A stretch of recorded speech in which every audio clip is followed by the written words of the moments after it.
Екінші сабағы токсинді қарым-қатынас, яғни улы қатынас деп аталады. Токсичное отношение дейді ғой. Ешкім токсинді қатынасқа түсейін-ау, осылай бақытсыз күй кешейін, біреуді психологиялық зорлық-зомбылыққа душар етейін, шекарасын бұзайын деп тұрмысқа шықпайды, немесе үйленбейді. Барлық адам бақытты болайын дейді. Бірақтан балалық травмалары, өткен өміріндегі травмаларын екеуі бір жерге алып келіп, бір-біріне алмастырған кезде, өздерінің ішкі травмалары шыққан кезде, үйлеспей, конфликттер шыққан кезде, осындай токсинді қарым-қатынастар пайда болады. Әрі қарай жұмыс жасамаса, токсинді қарым-қатынас ажырасуға алып келіп соғуы мүмкін.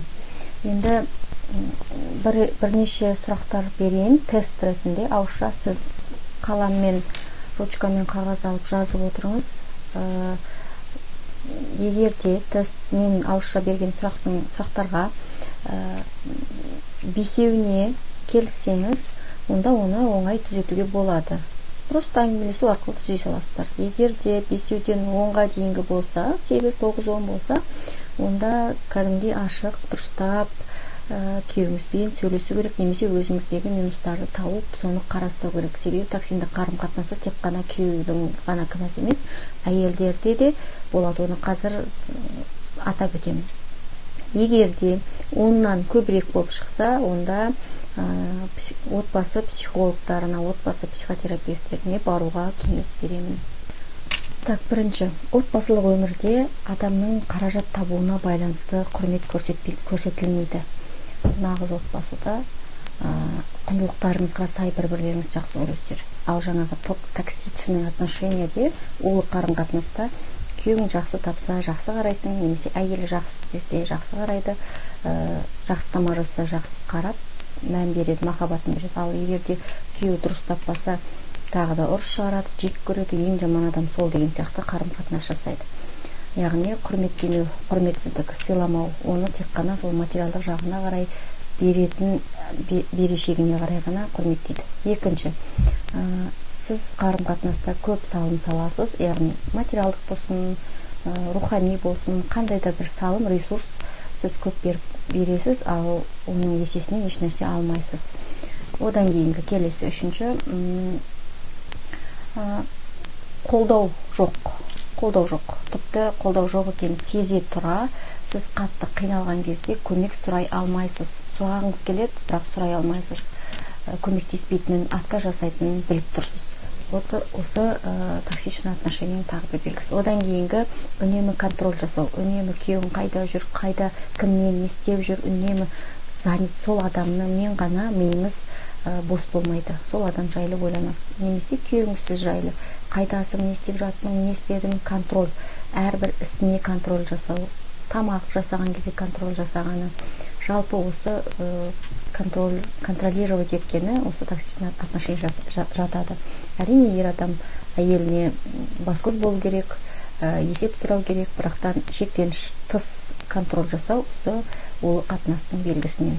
Одан кейінгі келесі, үнемі қарым-қатынастан шаршау. Мен шаршап кеттім деген нәрсені көп ойласаңыз, осы ұрыстан шаршадым, осы істен шаршадым, үнемі шаршаңқы болу, мотивация жоқ, осындай қасиеттер болса, онда бұл да белгісі.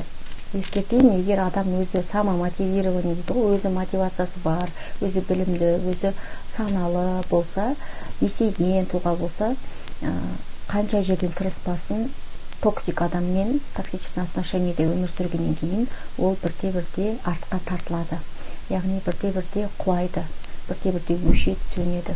Сондықтан да қарым-қатынаста осыған мән беріңіздер.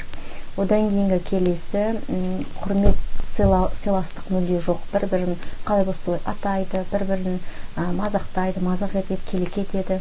Елдің алдында мазақ етіп, жаңағы әшкерелейді оның күнәсін, оның косяктарын, оның кінәларын. Жалпы елдің алдында бір-бірін масқаралауға қатты құмартып тұрады. Одан кейінгі белгі аңду, тексеріс, қалай жерде қате жасап тастаса, соны бетіне басып айту үшін үнемі тексеру жүру. Және келесі тағы пункт, ол пункт өткен кеткен қателіктерін бетке басу. Мысалы, әйелдер күйеуінің изменасын бетіне басуы мүмкін, немесе күйеуі әйелінің бұрынғы іс әрекеттерін бетіне басуы мүмкін. Сондай бір-бірінің бетіне басып, бір-бірін критиковать етіп, сондай өмір сүрсе үнемі, онда бұл да токсик отношенияның белгісі. Одан кейін мақсаттарының дұрыс болмауы, немесе әйелі тек қана күйеуінің мақсатының айналасында, арман мақсатының айналасында жүру, өзінің жеке пікірі, жеке ойының болмауы, немесе бір мақсат қойса, оны күйеуінің ығына қарай өзгерте салуы, өзінің жетістікке жетуге ынталы болмауы, бұл да осылай белгісі болып есептеледі. Үнемі ашулы жүру, үнемі ашулану, ашуға басып, болмашы бір проблемадан қатты ашуланып кетіп, жарылу бір-біріне. Бұл да сондай белгі. Үнемі ұрсысу, күнде, күнара, ұрсып, қырылысу, болмашы бір проблеманы бағана айтқандай үлкен бір мәселеге айналдырып, бір-бірімен бұрынғы өткен кеткеннің бәрін бір конфликтке айту, осы да токсинді қарым-қатынастың белгісінен. Егер де әйел адамның бара-бара көкпектеніп, тілі шығып, сөз қайтарып, мінез құлқы өзгеріп, қатты өзгеріп кетсе, бұл да токсик қатынаста жүрген әйелдің белгісі. Себебі әйел бекерден-бекерге олай қатты сөйлеп, елді кінәлап, көкпектенбейді. Жылдар бойы үндемей келген, токсичный қарым-қатынаста үндемей жүрген, сосын жарылады. Немесе токсичный қатынасты өзі құрған. Осындай әрекеттерді, осындай сұрақтарға егер иә деген бәріне, толық бәріне иә деген жауап болса, онда сіздерге кішкене жұмыстану керек, еңбек ету керек, отбасын дұрыс қалпына келтіру үшін. Қыз балалары да бізді көріп отырған шығар.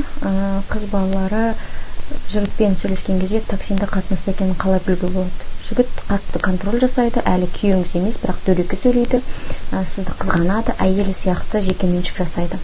Осы әрекеттерінен ақ білуге болады. Одан кейін дөрекі әрекеттермен қоса бірде бар, бірде жоқ, айтам, істейм, жасайм деген сөздерін, істерін іске келген кезде, дәлелдеген кезде жоқ болып кету әрекеттермен көрініс табылады. Ренжісу барысында қатты ұрсып қаласыздар, қатты ұрсасыздар, қайттан кешірім сұрайды, қайттан жарасып аласыздар, қайта қатты ұрсасыздар, күшті романтикалық сыйлықтар беріп, бірақ қайтадан сондай бір тирандық әрекеттер жасайды. Міне бұл токсик қатынастың белгісі. Ол адам өзгермейді, өзгергісі келмесе, ол тұрмысқа шыға салайын, кейін өзгереді ғой деген сияқты ниетті ойламаңыздар. Сіздерге кеңесім сол. Границаны бұзады, яғни сізге тиесілі, сіздің жеке басыңызға тиесілі шекараны бұзады. Улы қарым-қатынасты келесі сабақта толығырақ ашып айтатын боламын. Каналыма жазылыңыз.